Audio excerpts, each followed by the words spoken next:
the city, the state, which is the new epicenter in a sense of corona, and that's Karnataka and Bangalore. I'm joined by Dr. Ashwath Narayan, the Deputy Chief Minister. Dr. Ashwath Narayan, first we saw the chaos, the lives lost in Mumbai. Then we saw what happened in Delhi. Now Bengaluru. How has the positivity rate here gone from just 12% a few days ago now to around 40%? Why were there no curbs taken before it got to this stage? You saw what happened in Mumbai and Delhi. The numbers have been increasing very drastically. This is something which we couldn't even imagine, these kind of numbers. But with regard to the positivity, I just want to make one clarification. We are now testing more and more people with symptoms instead of the people without symptoms.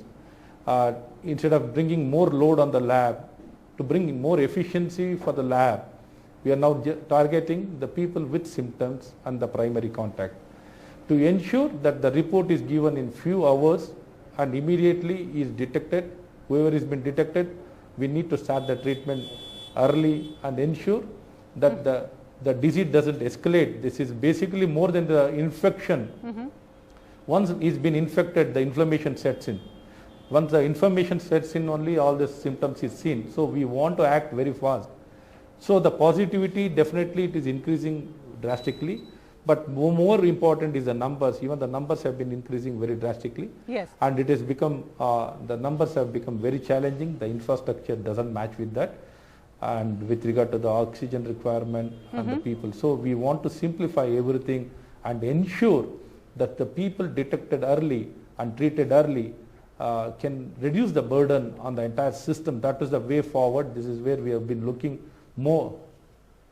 But Ashwath Narayan ji, we've interviewed so many. I just spoke to Manish Sisodia ji, and earlier in Mumbai also the health minister. Everyone says, every politician says they couldn't imagine it. But in Bengaluru, you had the advantage that you saw what happened in Mumbai. You saw what happened in Delhi and is still happening. How is it that Bengaluru was not prepared? How did you not imagine this?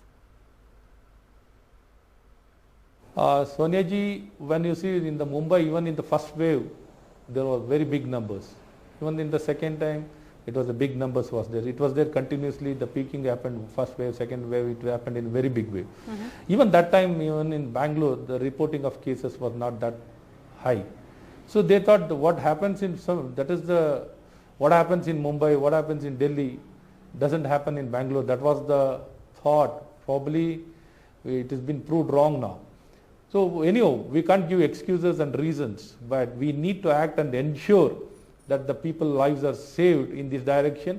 Relentlessly, the government has been working. We are putting into, putting and providing all the required things wherever the channelizing has to be done, whatever available, all resource, whatever resource is available beyond our strength, we are trying to mobilize and ensure all the resources facilities been provided for the people. Right. In this direction, we have been working very efficiently.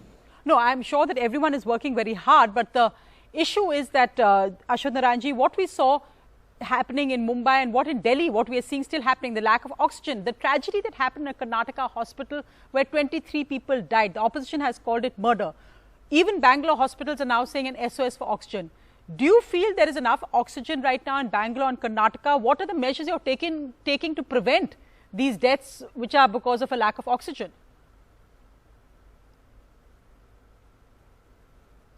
Definitely, I'll not tell that we are having sufficient oxygen. Definitely, I'll not tell that, make that statement. But definitely, we are mobilized maximum. See, earlier the consumption was around 150 metric ton to 200 metric ton maximum.